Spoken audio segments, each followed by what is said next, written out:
요한복음 14장 묵상과 기도. 너희는 마음에 근심하지 말라. 사랑하는 성도 여러분, 요한복음 14장은 불안으로 가득 찬 제자들의 마음 한가운데에서 시작됩니다. 예수는 십자가를 앞두고 계시지만 제자들의 두려움을 먼저 바라보십니다.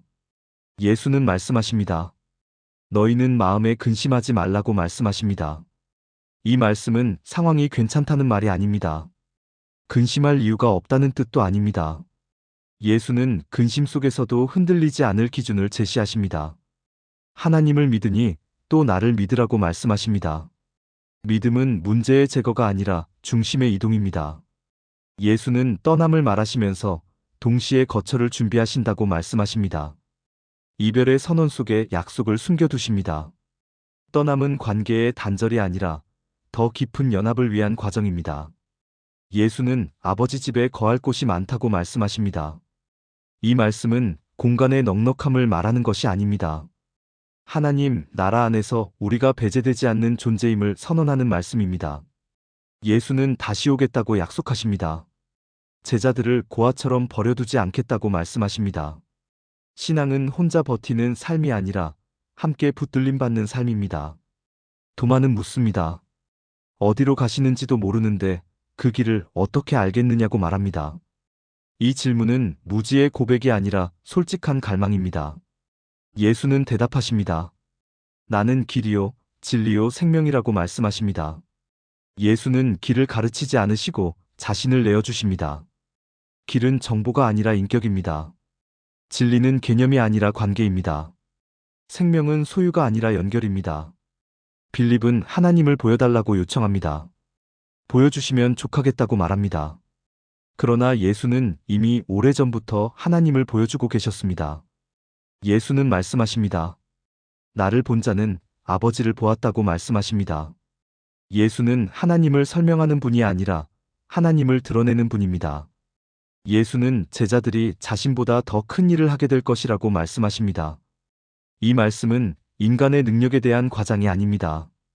예수의 사역이 성령을 통해 확장될 것을 예고하는 말씀입니다. 예수는 성령을 약속하십니다. 보혜사를 보내시겠다고 말씀하십니다.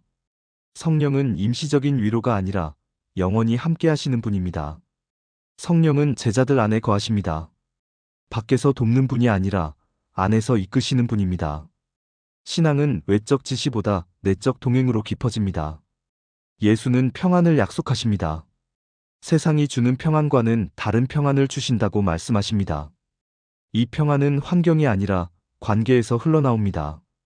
예수는 다시 말씀하십니다. 너희 마음이 두려워하지 말고 놀라지 말라고 말씀하십니다. 이 명령은 억지가 아니라 약속 위에 세워진 요청입니다. 사랑하는 성도 여러분, 요한복음 14장은 우리에게 묻습니다. 나는 무엇을 잃을까를 붙들고 있는가를 묻습니다. 아니면 누구와 함께 가고 있는가를 붙들고 있는가를 묻습니다. 예수는 오늘도 말씀하십니다. 내가 길이라고 말씀하십니다. 내가 떠나도 너희는 혼자가 아니라고 말씀하십니다. 근심의 밤 속에서도 주님은 우리를 혼자 두지 않으십니다. 개인 적용 기도문. 주님, 근심이 쉽게 마음을 차지하는 저를 주님 앞에 내려놓습니다. 상황이 불안해질수록 저는 믿음보다 계산을 먼저 했음을 고백합니다. 주님, 떠나신다는 말씀 앞에서 제자들처럼 마음이 흔들렸던 순간들이 제 삶에도 있었습니다. 익숙한 것이 사라질 때 주님의 약속보다 제 두려움을 더 크게 붙들었던 저를 용서해 주옵소서. 예수님, 길을 보여달라고 말하면서도 사실은 예수님 자신을 온전히 따르지 않았음을 고백합니다. 주님, 길이요, 진리요, 생명이신 예수를 정보로 알지 않고 관계로 따르게 하옵소서.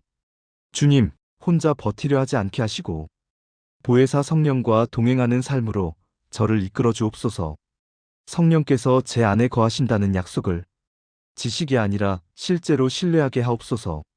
주님, 세상이 주는 위로와 평안에 기대지 않게 하시고 예수께서 주시는 평안으로 제 마음을 붙들어 주옵소서. 두려움이 밀려올 때마다 제가 붙들 것은 상황이 아니라 주님의 약속임을 다시 선택하게 하옵소서. 오늘도 제 길이 되어주시는 예수 그리스도의 이름으로 기도드립니다. 아멘.